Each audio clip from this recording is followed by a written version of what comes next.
morning everyone. So today we are going to discuss about this poem Go and Catch a Falling Star, which is composed by John Donne. Now John Donne, he is a very famous personality who comes from the metaphysical school. If we talk about his time period, तो इनका time period है 1572 to 1633.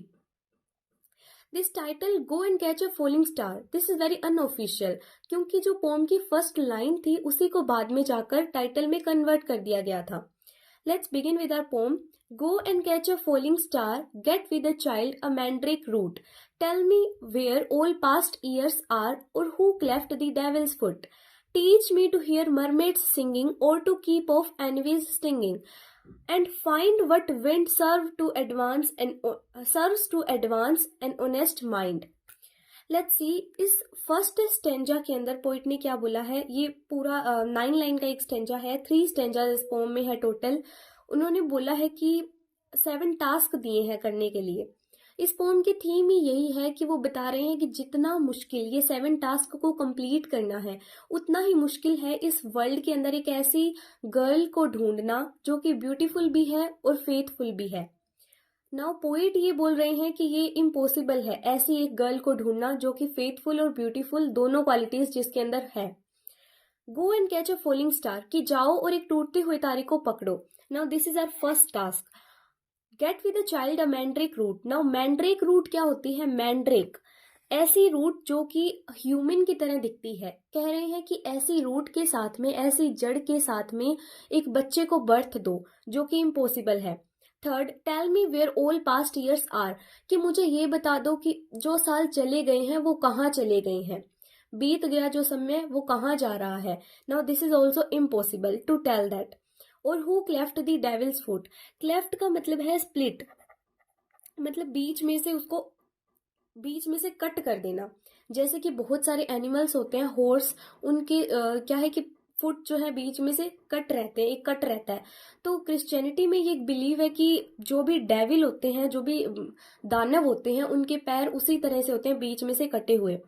तो poet बोल रहे हैं एक ये 4th task है कि मुझे यही बता दो कि वो पैर जो है वो किसने काटे हैं. Who cleft the devil's foot. Teach me to hear mermaids singing. Now this is also a mythology कि जो मरमेड्स होती है, मरमेड्स यानी कि जल परी, कहते हैं कि वो जो भी सेलर्स हैं या फिर जो भी व्यापारी हैं समुद्र से जा रहे हैं उनको अपनी सिंगिंग वो सुनाती है, गाने गा के, या फिर अपनी कथा जो है वो सुनाती है. फिर वो कभी भी बाहर नहीं आ पाते, मतलब वो वहीं रह जाते हैं. तो कोई भी आगे किसी और को नहीं बता सकता. मीन्स किसी एक ने उनकी वो स्टोरी सुनी, सिंगिंग सुनी, तो वहीं खत्म हो जाएगा. आगे किसी और को वो बताने लायक रहेगा ही नहीं. तो पोइट को ये कौन बताएगा? Teach me to hear mermaids singing. तो वो कोई भी उन्हें नहीं सिखा सकता है उनके गाने सुनना. और to keep off envy's stinging. Now envy जैसे क्रिश्चियनिटी के अंदर विर्चू हमने पोम पढ़ी थी, 7 विर्चूज माने गए हैं, वैसे ही कुछ बुराइयां भी मानी गई है. उन्हीं में से एक है एनवी. तो जो ये ईर्ष्या है ये मनुष्य में होती है. बेसिकली हर किसी का ये नेचर होता ही है, थोड़ी सी जेलसी सब में होती है. तो वो कह रहे हैं कि मुझे कुछ ऐसा सिखाओ कि मैं इसको दूर रख दूं, साइड में रख दूं अपनी एनवी को, जो कि इम्पॉसिबल है एक ह्यूमन के लिए. And find what wind serves to advance an honest mind. Honest mind का यहाँ पे मतलब एक ईमानदार पर्सनैलिटी से है. माइंड मतलब पर्सनैलिटी बोल सकते हैं कि मतलब जो कोई अपना काम ईमानदारी से करता है. तो वो कह रहे हैं कि मुझे बताओ ऐसी हवा को ढूंढो, कैसी हवाओं को जो कि एक ईमानदार पर्सनैलिटी की प्रोग्रेस में हेल्प करती है. एडवांस का मीनिंग यहाँ पर है प्रोग्रेस, कि ऐसी कौन सी हवाएं हैं, रुख हैं जो कि इस क्रूअल से वर्ल्ड में हेल्प करती है एक ईमानदार पर्सनैलिटी के आगे बढ़ने के लिए. तो ये 7 इम्पॉसिबल टास्क उन्होंने फर्स्ट स्टेंजा में बताए हैं, करने को दिए हैं. Now let's see our second stanza. This is our second stanza. If thou best born to strange sights, things invisible to see, write 10,000 days and nights till age snow white hairs on thee, thou when thou returns will tell me all strange wonders that befall thee, and swear nowhere lives a woman true and fair.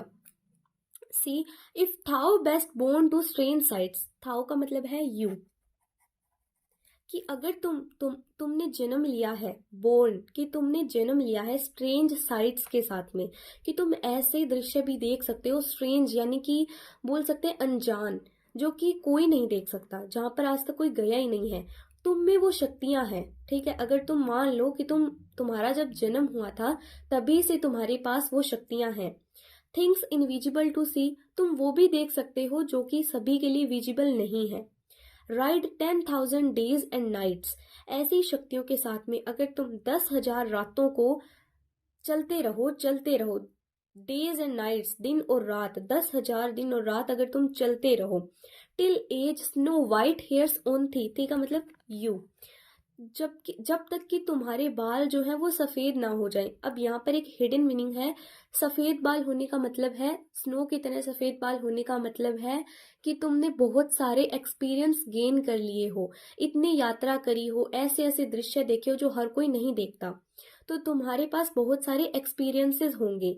थाउ when thou return will tell me, कि जब तुम लौटोगे, return जब तुम लौटोगे तो तुम मुझे बताना, all strange wonders that बिफोल थी, जो भी तुम्हारे सामने, बिफोल यानी कि तुम्हारे सामने जो दृश्य आए, वंडर्स यानी अजूबे, एंड स्वेयर नो वेयर, और तुम मुझे बताना कसम खाकर, नो वेयर कि कहीं भी नहीं रहती है एक ऐसी लड़की, कैसी leaves a women true and fair, जो कि ट्रू है यानी कि फेथफुल है, और फेयर, फेयर यानी कि ब्यूटीफुल है। फेयर का मतलब ब्यूटी से है और ट्रू का मतलब फेथफुल से है,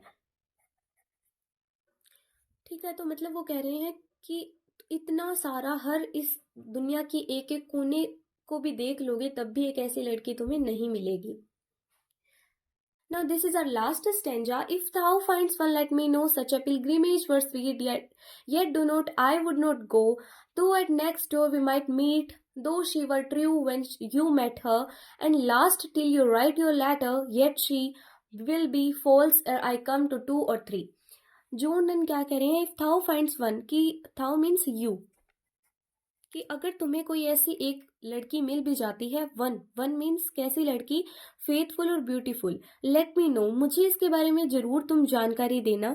सच अ पिलग्रिमेज वर स्वीट, पिलग्रिमेज का क्या मतलब होता है, एक रिलीजियस, एक धार्मिक यात्रा, वर स्वीट, कि एक, ये तो एक ऐसी यात्रा हो जाएगी भाई, बहुत ही प्यारी सी, कि तुमने एक ऐसी लड़की को ढूंढ लिया है जिसमें ये दोनों क्वालिटीज हैं।